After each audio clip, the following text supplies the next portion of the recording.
Welcome back to my channel RK fishing friends. అదే RK అన్న మీరు చేపలు పడతాం చూడలేదు, ఎప్పుడు ఆర్కే అన్న చేపలు పడతాం చూడలేదు అంటున్నారు కదా. వచ్చాను అయితే ఈరోజు డబ్బా గేలలోకి వచ్చాము. ఇక చూడండి ఒకసారి డబ్బా గేలాలు తీసుకొని వచ్చాను. అయితే పెద్ద చేపలను పడితే వీడియో తెద్దాం అనుకున్నాను. మన సబ్స్క్రైబర్స్ అడుగుతున్నారు కదా, మన కస్టమర్స్ వాళ్ళు, అన్న ఒకసారి వీడియో చేయండి అన్న చూడాలనిపిస్తుందని. ఏదైనా పెద్ద చేప పడితే చేద్దాం అనుకుంటే అన్నీ కూడాను చిన్న సైజులే, 1/2 కేజీ 30 కేజీ సైజు పడ్డాయి. నిన్న మొన్న పెద్ద చేపలు పడ్డాయి. సరే అని చెప్పేసి ఇవాళ వీడియో చేద్దాం ఫ్రెండ్స్. ఇదిగో నా సామాను, నా డబ్బా గేలాలు మొత్తం అన్నీ కూడాను, నా డబ్బాలు, నా యాక్సరీస్ మొత్తం, నా బండి మొత్తం ఇంకా పెద్ద పడతాయేమో చూపిద్దాం కదా అని అనుకున్నాను. పర్లేదు, సరే చేపల్లోనే ఉన్నాయి, ఒకసారి చూపిస్తాను.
ఇక ఫ్రెండ్స్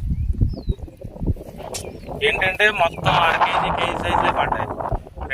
వీడియోలో చూపించాలంటే కనీసం 3 కేజీలు 4 కేజీలు సైజు ఉన్న ఒక్కొక్క చేప చూపించినా బాగుంటుంది.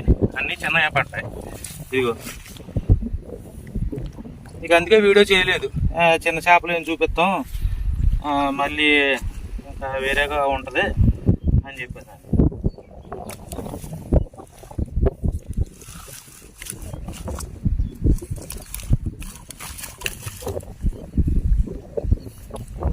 చూద్దాం. 1 2 3 4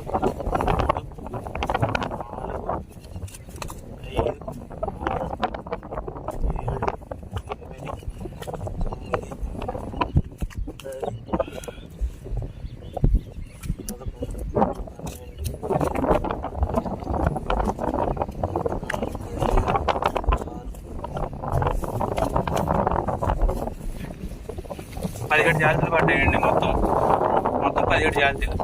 ఓకేనా? అవి